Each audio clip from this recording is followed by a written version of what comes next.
This is Richard Wolff with another Wolff Responds.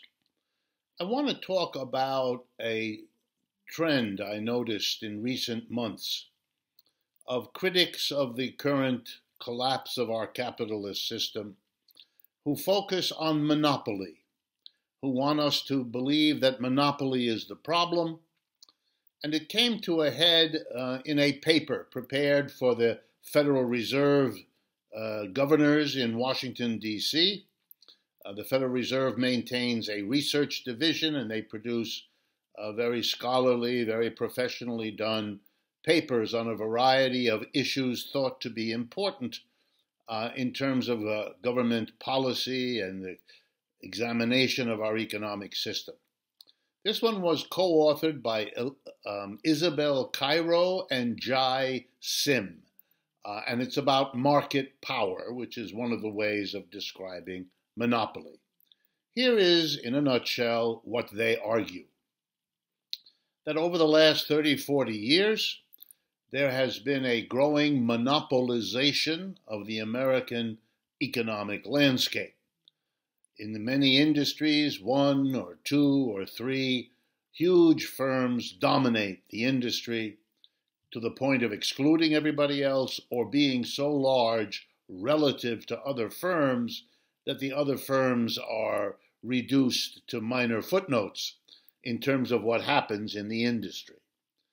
And having established that monopolization has occurred, if you want the technical term for what we call a situation when it's not one company that dominates an industry but two or three, that's called oligarchy, but it's basically the same idea, since the two or three dominant firms tend to follow one another or even coordinate their activities in a legal way or maybe not so legal way.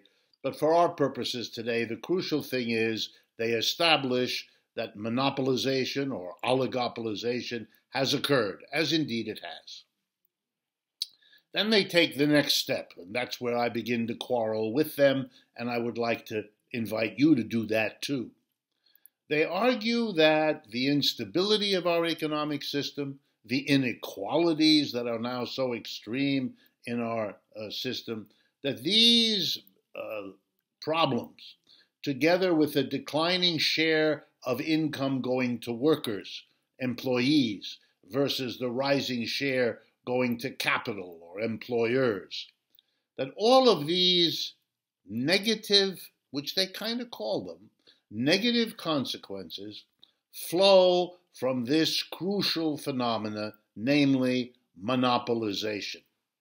They even put the decline of organized labor as one of the consequences. Here's the problem. To do this is not to blame the capitalist system, but rather to blame one form of it, namely the monopoly form of capitalism. And I think that's a problem for two reasons. Number one, it takes the focus away from the system as a whole, capitalism, the very way of organizing enterprises so that a small group of people, the employers, control and dominate and gather into their hands the bulk of the wealth relative to the mass of the other people involved in the business, namely the employees. The employer-employee relationship, the core of what makes a system capitalistic, is now pushed to the side, and we're supposed to worry mostly about whether or not there are many capitalists in an industry, dozens and dozens of firms, or only one or two or three. We focus on how many firms in an industry, how monopolized it is, rather than on the basic system.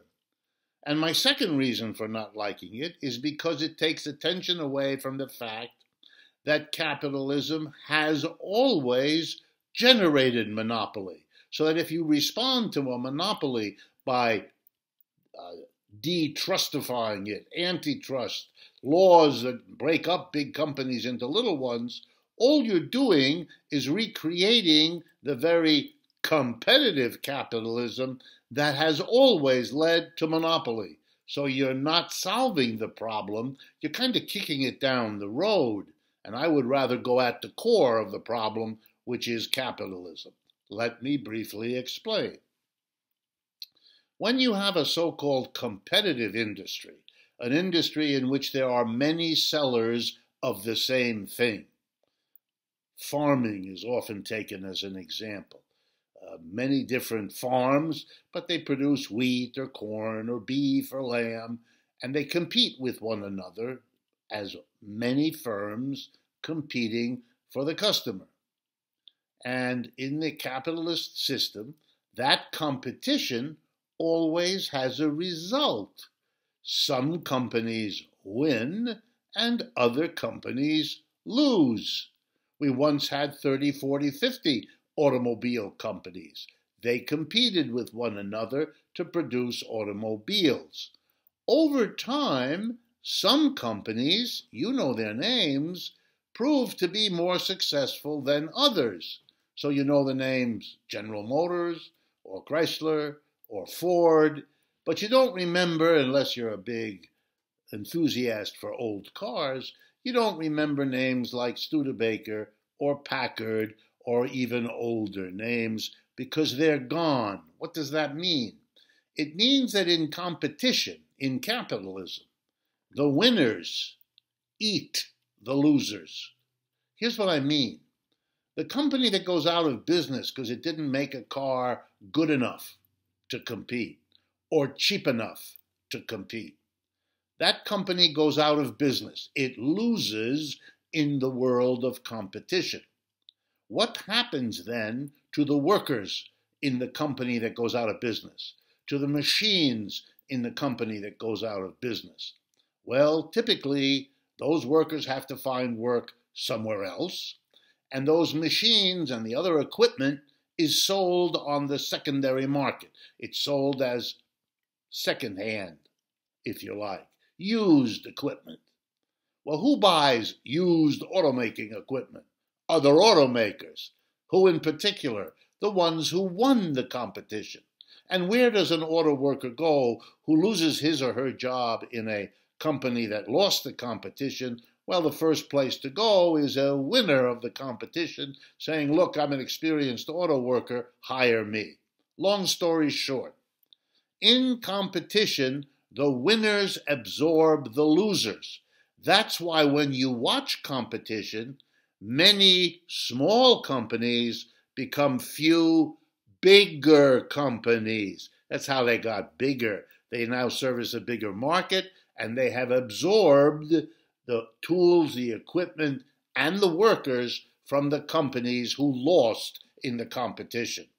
How do you say this in economics? Competition leads to oligopoly and monopoly. And if you divide up the big companies and recreate many smaller ones, you're going to see the same thing. Why? Because that's how capitalism works. So if you don't like the results of monopoly, what you're really saying, although you don't want to, is that you don't like the results of capitalism.